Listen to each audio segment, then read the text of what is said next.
Welcome to Bloom. My guest today is Julia Nepini, and she lives in Massachusetts and is a licensed independent clinical social worker. That is a mouthful for me.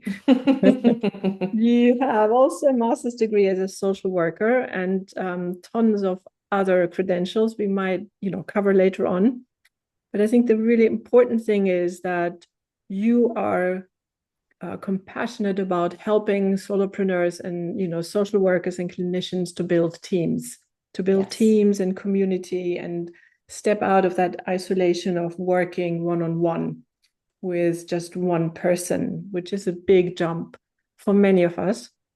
And you provide trainings on successful business growth in that area, and you facilitate a mastermind group. And you also have a wonderful podcast called the Compassionate Climb Podcast. And I had the honor to be a guest on your podcast too.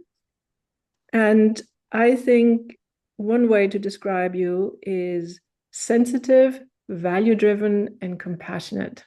That's how I experience you. Oh. So over to you.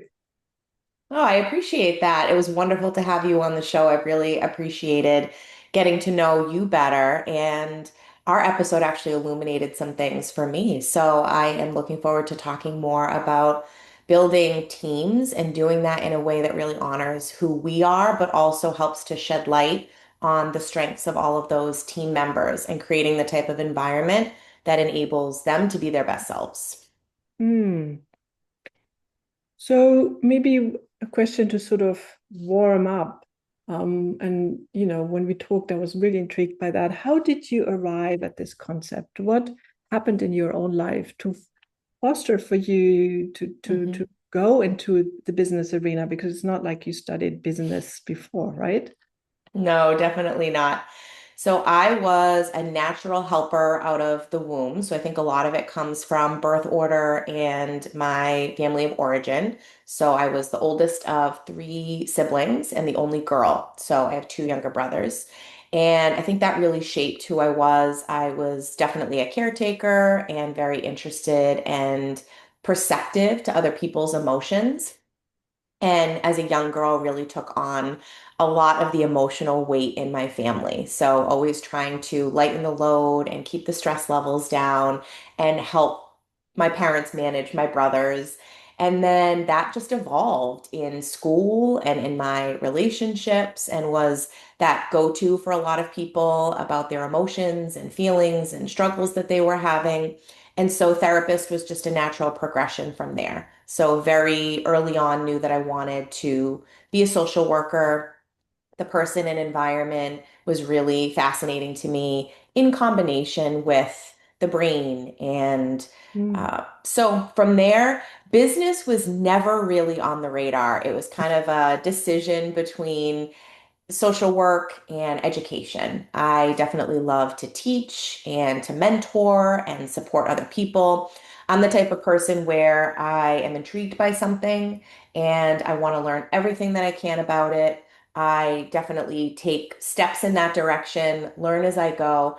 And then once I get to a point where I feel good about the decision and the knowledge that I've acquired, I want to share it with as many people as possible and help them to achieve that as well. So I think that's really where the business side came from. It was fueled by a value misalignment. So working as a social worker early on in my career at a hospital and in different private agencies. And then I was a crisis clinician. I worked in community mental health. And I got great experience, lots of exposure, and met some wonderful people, had some good supervision, but was finding that I was not really acknowledged or recognized for the things that set me apart. I was a hard worker, I got the job done, and always really strived to go above and Mm. beyond. So I was recognized for that, but there was a piece about me that was really missing, this kind of internal emotional intelligence and how much I genuinely cared about the Mm. people that I was helping and the people that I worked with. And so it became very clear to me when I became a mom that I needed something that could balance out the two worlds, where I was more in control and was more self-led, but could also have the flexibility and autonomy that I needed to manage my schedule around my daughter. That's where business was born. Yes, children have that effect on us, don't they? Because there's something added to the equation that really makes us wake up in many aspects, in terms of Definitely. energy management, for sure, Hmm. for sure. Um, I'd like to, thank you for that. And I'd like to deepen this aspect of not being acknowledged for emotional intelligence and being overdrawn, because I hear that so often from clients. It's this, we're not appreciated, but everybody else relies on us for exactly those aspects all the time. So, in a way, your decision to then say, I'm going to build powerful teams of sensitive people outside of that system is a very empowered choice, one. And two, what kind of advice would you have for social workers or therapists that are stuck in the system and are in exactly that kind of tricky situation of wanting to be there and, about not being acknowledged, just what we talked about. Do you have any thoughts about that? I do. So I currently manage a team of 30 between our therapists, our leadership team, and our administrative team. So it's a counseling practice. We provide mental health treatment virtually and in person. And I can honestly tell you that that was never my plan. So a lot of this really happened naturally. I mean, it's easy to kind of sit in the position that I'm in right now and think this is where I was always meant to be. But Mm-hmm. in reality, it wasn't a conscientious plan. It was just one foot in front of the other, being in a situation and trying to figure out what the next best step was with my skill set and what seemed to work. So, advice for other people, I think a lot of that would be if you are in a situation, get as much out of that as you possibly can. Learn from those around you, observe, take it in, but always strive to be true to you. And if you're unclear on exactly what that is when you're early in your career, or maybe you're in the process of learning through your relationships, or maybe you aren't a parent yet and then you become a parent, Mm. really stay in tune with what's going on for you internally and who are the people that you gravitate towards and who are the people that cause some sort of a reaction in you. What are the situations that you feel are handled well and effectively, and what are those situations that aren't? I am always surprised in every interview I have on my podcast with someone who shares their career climb and that trajectory of where they started and what they thought their life was going to look like and their career was going to look like, and then where they ended up. And very oftentimes, it's not what they expected.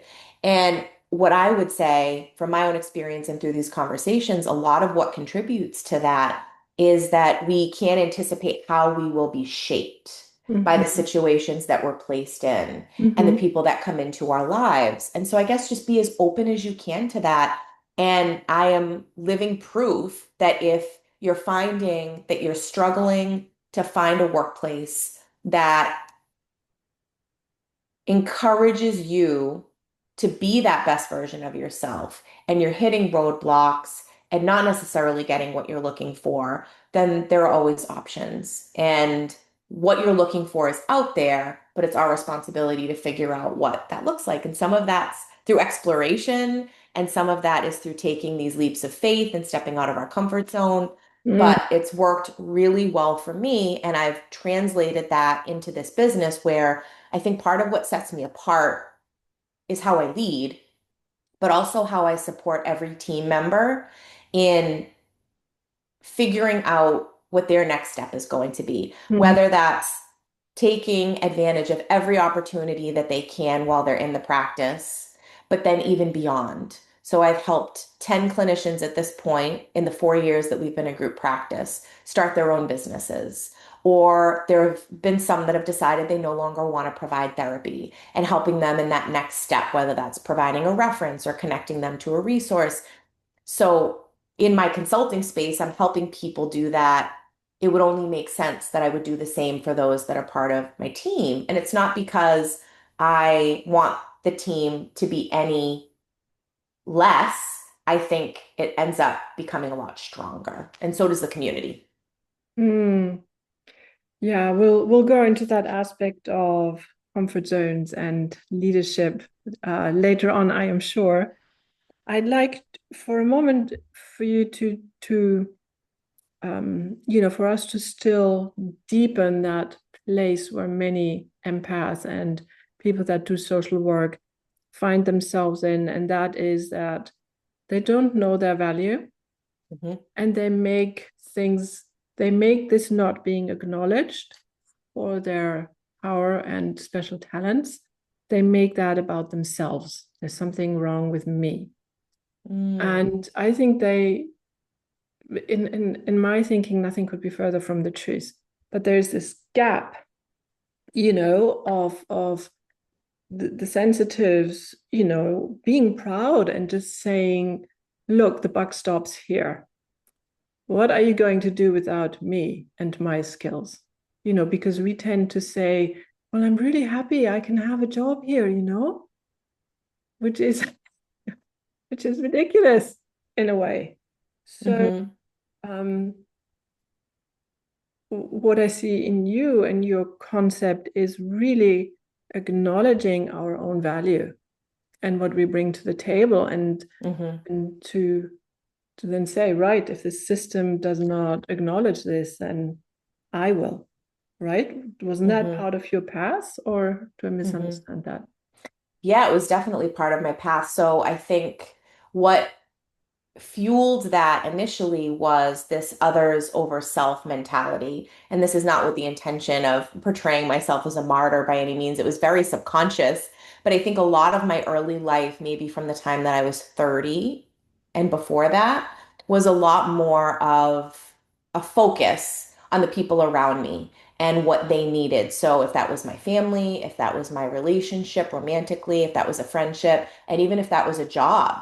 So I would identify kind of what was needed of me and then do everything that I could to knock that out of the park. And so I wouldn't say that I was completely lost. I mean, it's not that there weren't obviously still great experiences and that I didn't learn a lot through those years, but this last decade of my life from 30 to 40 has been so different. And when I look back, I feel like a lot was missing. And so, not to say that I don't still consider other people and that compassion is still there, that empathy is still there, but it doesn't lead me or drive my decisions in the way that it may have before. And so, this decision to kind of break away from working for other people and starting my own business really came more from this turning point around 30 where it all came to a head and I had this realization and I couldn't unsee what I had now had illuminated for me that I really was very unhappy in a lot of aspects of my life. And that value and that worth that you speak of had not been a focal point and was not as strong as it could have been. And when you're acknowledging that and trying to pull that out in other people, it can be really exhausting, but we deserve to do the same for ourselves. And so I hope that answers your question, Yeah. but that's really where a lot of that came from and kind of what that transition looked like.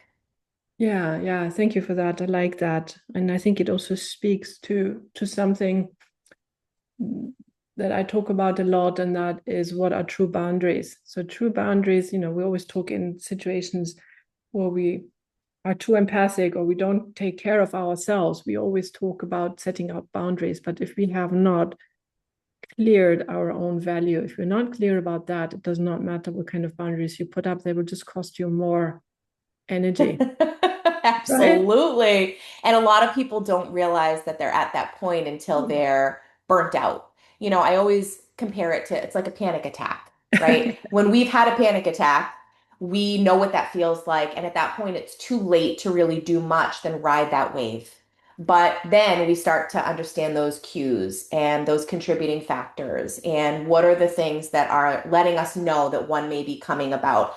And I feel like it's the same thing with burnout. If you've experienced burnout and you know what that feels like, you don't ever want to experience that again. And so we get smarter and we get more aware. And we can start recognizing some of those tendencies in ourselves, but then also in other people. And a lot of us feel compelled to share that. And so, yes, I think when boundaries are not a priority and we aren't aware of them, setting them, maintaining them, acknowledging them, they're not respected, then that just contributes to this bigger problem. And a lot of times it's unavoidable. And then we have to address it. Yeah, yeah, yeah. I'm glad you agree with me. I have Hmm. discussions about boundaries a lot. That's important. Uh, so that in a way takes us to, the English word for that. It's not the concentration, but where you landed, and that Yeah. is leadership in teams. And I think that, Hmm. is sort of now a natural progression of our discussion because you've presented all the tools to us. And, could you, for us, define what you see as leadership, that where are you leading and how are you doing it, because you're doing it on your own terms, right? Hmm. I would define leadership as setting an example, providing guidance, support. But I really think a leader and an effective leader comes down to the emotional intelligence that I mentioned before. And that to me is really not only this awareness of other people and who they are and what they're all about and what they're feeling and what they need, but it's simultaneously awareness of that within yourself.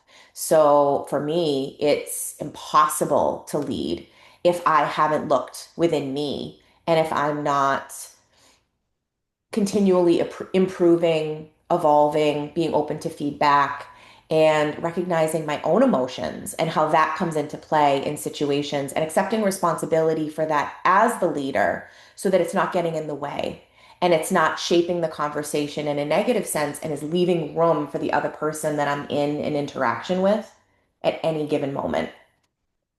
Mm, I like that. So because you didn't have courses in leadership, right? You Not just at all. learned doing it, Hmm. right? Yeah. So, oh, I have so many questions. Hang on. Let me organize. It's a good thing. Yeah, yeah, for sure. Um, so, assuming that most of your clients and most in your team are probably also either highly sensitive or have some kind of other neurodiversity, and that tends to bring, also, I want to do it my way once we wake up. Hmm. That is a challenge for a leader. How do you cope with that? Hmm. So, no surprise, in the very beginning, when I first started hiring clinicians, I was still much more comfortable in the ways that I was before I started my own business. So, what I mean by that is it was so much easier for me to focus more on what that person wanted, schedule wise, client wise, and was not as clear and established as we are now about expectations and productivity and policies and procedures. So I knew that I needed to course correct and change that if we were going to have longevity, and that any one person cannot be so much of an influence that we lose sight of the fact that it is a business and that I obviously started it with a purpose and that we want to be successful and we want to have longevity. So as time went on, a lot of my focus had shifted to all of that kind of top down. So in order to be successful, you have to be profitable. And I had to grapple a lot with what that meant and how I felt about that and how could I do that in a way that was still in alignment with my own integrity? And so I think the key was really being clear about what we expected, verbalizing that, but also putting it in writing, having regular checkpoints with everyone so that I could still ensure that I had a sense of how they were doing, but I was also identifying what they needed and listening and bringing that into the conversation, but then always remaining mindful of us as a practice and the expectations that were set in the beginning and how do we get from point A to point B and how can I support them in doing that. So, that was some of the early transition Mm, that contributed to where we are now. mm. Excellent. You used a wonderful word, course correct. Mm-hmm. And, saying that it is, you said, at the beginning, you said you took one step after the other. Mm-hmm. And how did you deal with that aspect of high sensitivity that's called perfectionism? Mm. Did you struggle with that? Maybe you didn't, but Oh, perfectionism is my middle name. see. So I am a devout Enneagram enthusiast. And so I am actually the perfectionist. So number one on the Enneagram is my Oh gosh. primary number. So that is a big part of who I am. And it was very hard. And I think what I had to do was recognize that it is impossible in a business to ever check off every box on your to-do list. Mm-hmm. You will never reach a point where you feel like you are on top of everything. So I had to get a sense of what good enough is. What is good enough for today? What can be put off until tomorrow? Prioritizing. I also had to learn that not everyone is going to like you and that your decisions sometimes have to be for the greater good. As a leader, you are very oftentimes privy to more information behind the scenes than the average person. And Mm-hmm. so you're coming into every interaction trying to balance out, in my position, for example, not only the clinicians on my team, but the clients we serve, the business, and then myself. And it is a lot to juggle. So I'm coming in much more mindful of all of those components, whereas an employee, as they should be, is primarily focused on themselves, their own needs, their own work, their own family. And so I try to make room for that while also considering everything else. So the perfectionistic nature has had to be adjusted and has been more of a focus on what's good enough as opposed to always striving for everything being where I'd ideally like it to be. Mm. Which, for sensitives, it's like that anyway. And if you're one, it's like times, I don't know how many times more. So Heightened, yes. yeah, it's heightened. I don't envy you. I have to admit, I'm a four, No. and sort of Mm-hmm. I'm more kind of a dreamer, and still I struggle with that. And Mm. um, but one thing that really helped me was to understand the difference between trying to do something perfect and striving for Mm-hmm. excellence.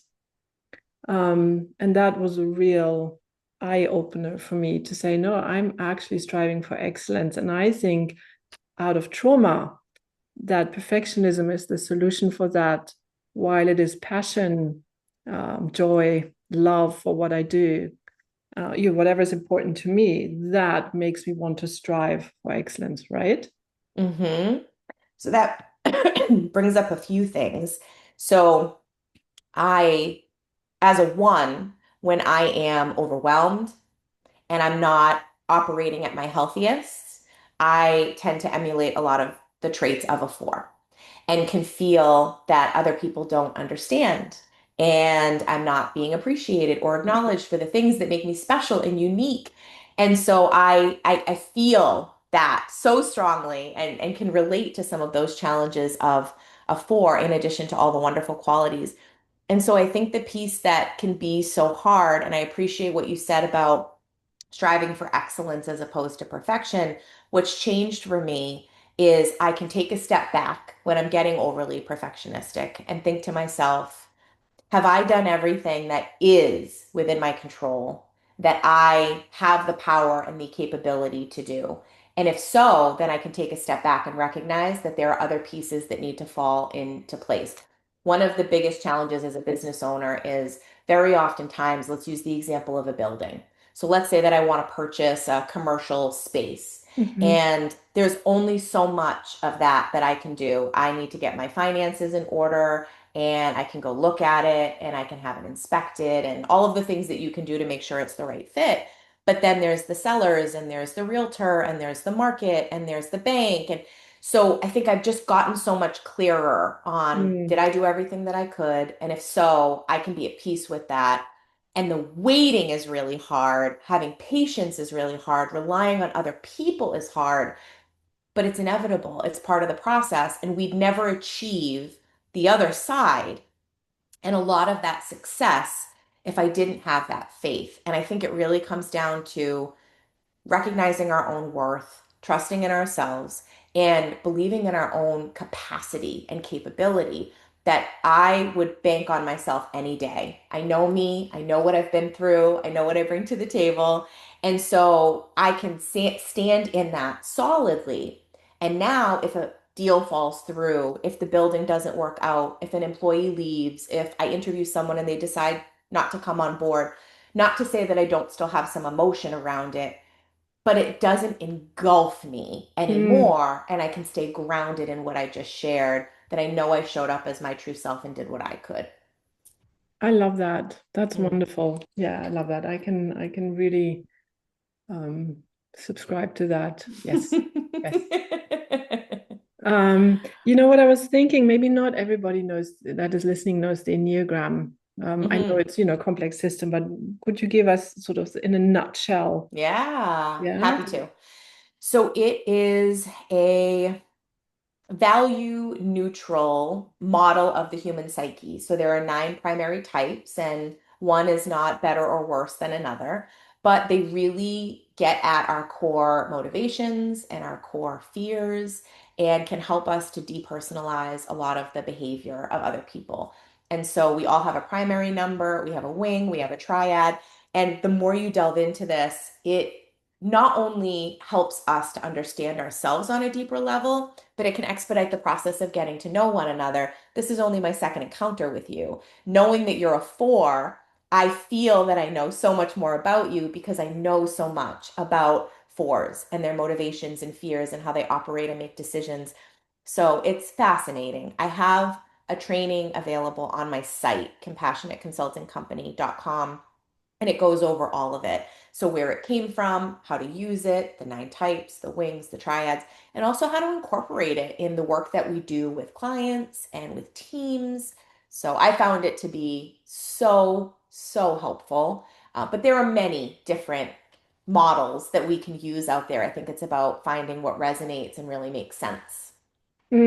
Yeah, definitely. I think that that's always the case, and but I find it useful as Hmm. well.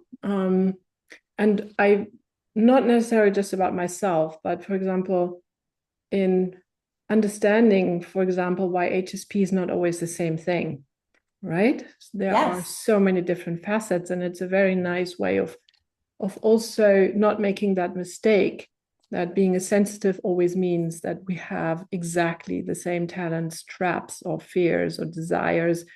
Yes. And, the person that introduced me to that is a colleague and friend, and we were in the same mastermind group, and she was always so clear and organized, and I was like, "Are you sure you're an HSP?" And she just laughed and she said, "Yes, I am, but I'm a five." And I was Hmm. like, "What does that mean?"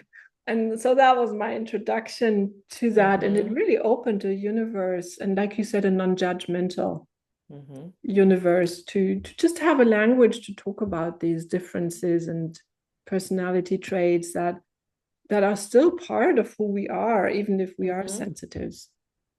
Absolutely. So basically, what I'm hearing you say is that each of the nine types can identify as a highly sensitive person, but they're Exactly. all going to have a little bit of a different flavor. And I found the same thing as a therapist. The Mm, question is often, does any one particular type tend to produce more therapists? Or, if a therapist is a certain number, will that make them a better therapist? And I think what it comes down to is I have met therapists that are every number, and we need that richness in the mm, world, but we all respond to the work in very different ways. And so, yeah, it just adds a whole nother layer to each of us. mm.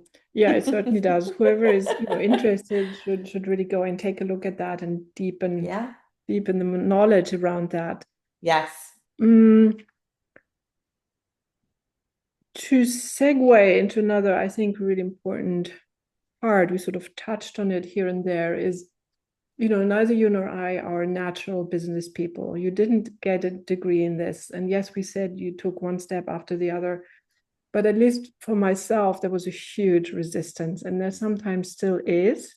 Hmm. And then I need to sort of, get my strive for excellence passion for what I want to do out of the closet. Yes.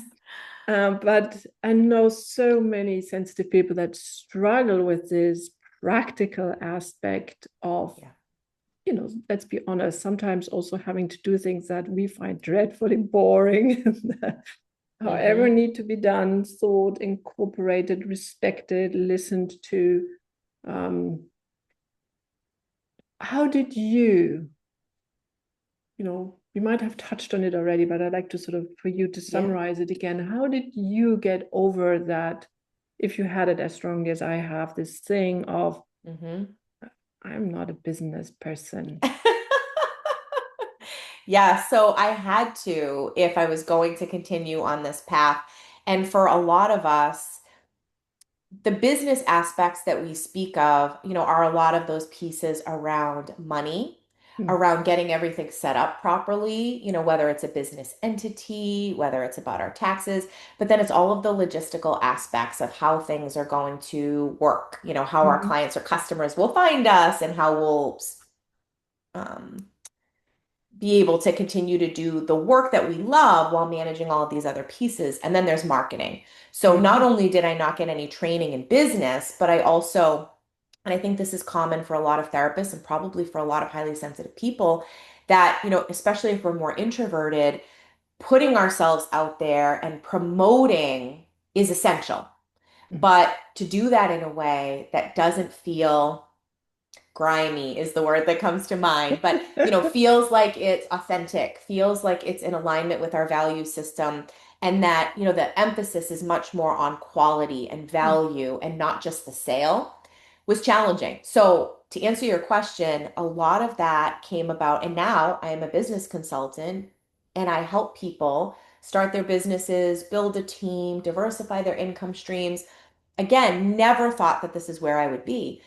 So much of it was getting the knowledge that I hadn't been taught from reputable sources. So I am Mhm. such a proponent that you can run a successful business and you don't need an MBA, that you can learn. There's so much available to us out there, everything that you need to know to be successful in this venture. And then once you start to become profitable and generate revenue, if there are aspects of your business that are not within your wheelhouse or are maybe not the best thing for you to be overseeing, then you can outsource and delegate and find people to help you. And I would argue that some aspects you should regardless. I would never do my own taxes as a business owner. And there are lawyers that are helpful in reviewing our contracts and our employee manuals and those sorts of things. So I think it's been about building a larger team beyond just my team that I interact with on a daily basis that can provide guidance and weigh in and are my go-tos when I need them so that I'm not primarily responsible for everything, but I know enough to make sure that everything's getting done properly, that I'm not being taken advantage of, and that we are headed in the right direction. I love this. This is wonderful advice. This is really good advice. So let's talk for a moment about the one ingredient that you Hmm. mentioned that is the prerequisite for this, and that is profitable. I don't know, other than perfectionism, any other word that highly sensitives jump at. What? Money and profitable? Right. So yeah, you laugh. So that must have resonated somewhere. And I know for myself, it's like money. Who cares about money, right? But Yeah. fortunately, money is one thing that leads to empowerment, just one element that gives us the opportunity and the possibility to bring our vision into the world Hmm. without huge struggle. And I think we really need to understand that, all these issues that we have with money and about whatever profitable means. So, how did you navigate that? Mm. Well, I can't think of a better profession to talk about money. When I think about therapists, you're sitting in a chair with someone helping them through some of the most challenging experiences of their life or emotions that they're feeling, and then to have to accept payment, it really feels like a conflict. And so I have had to develop some really solid policy around that and strategies so that that does not get in the way of the work, or we do everything that we can to avoid it. So I think a lot of it was my own work on what money means to me Hmm. and seeing it for what it is, and that it really is possible to be profitable and still be generous, to still be in alignment, to still um, have a focus on value. There are ways that I have done that where I can lay my head on the pillow at the end of the day and feel good about those aspects of my business. What I have found is that the more profit we make as a practice, and the more I can get the team in alignment with hitting our goals, seeing the number of clients that they agreed to at the beginning, providing quality care, the more I've been able to provide to them in terms of compensation, benefits, trainings, team building events. We've improved our space, we've improved our technology, we've improved our website. And it also frees me up now that we have designated people to help with leadership and with the administrative aspects to really sit with these clinicians and support them while they're at the practice and beyond. So a lot of times in those moments when we have those uncomfortable feelings about money, a lot of that is coming from our own early experiences. And it's hard if we've never experienced what I'm describing to get beyond it and Mm. get to a point where you can really sit with it and see the beauty of abundance and what that can do, not just for you, but for all of the other people that you come in contact with potentially. Yeah, I think that that's a huge point. I mean, to understand the impact in the area where you want to build and lead change is so much easier and so much more possible. I mean, you can expand your team and other people can, have an income, develop their own stuff. You can help clients that need that help. If you're constantly struggling with money, you're exhausted, you're bitchy, you don't get to develop your things. It doesn't help anybody. Yeah. It doesn't help anybody. And still we struggle with it. Me too. And I also have seen that come into conversations and guide decisions. If you're coming from this place of scarcity or from that anxiety, it is absolutely going to influence the decisions that you make. And you might be more inclined to hire somebody that's not a good fit, take on a client that's not a good fit, Hmm. make a decision to try to get maybe that money quickly that will have negative implications down the line. So I've just seen more of how that plays out on a larger scale. And so dealing with our money issues is so important, period, but especially if you are transitioning into business. Yeah. Or a judgment on money. Yeah. Our fears. Yeah, I agree with you totally. Mm-hmm. Totally. So to wrap this up, you know what my Mm-hmm. last question always is, and that is, what did I not ask you that you think might be relevant for people listening to us?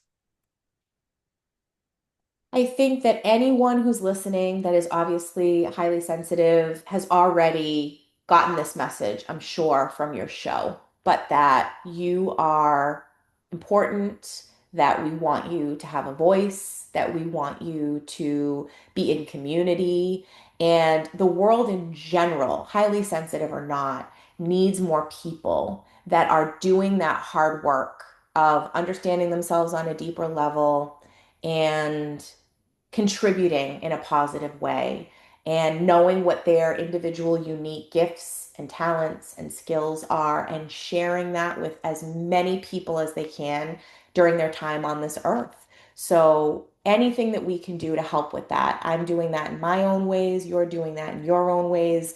I think that's really our purpose. And so hopefully those that were listening felt inspired to either continue on that journey or course correct if they need to in order to be able to be their best self and increase that level of impact.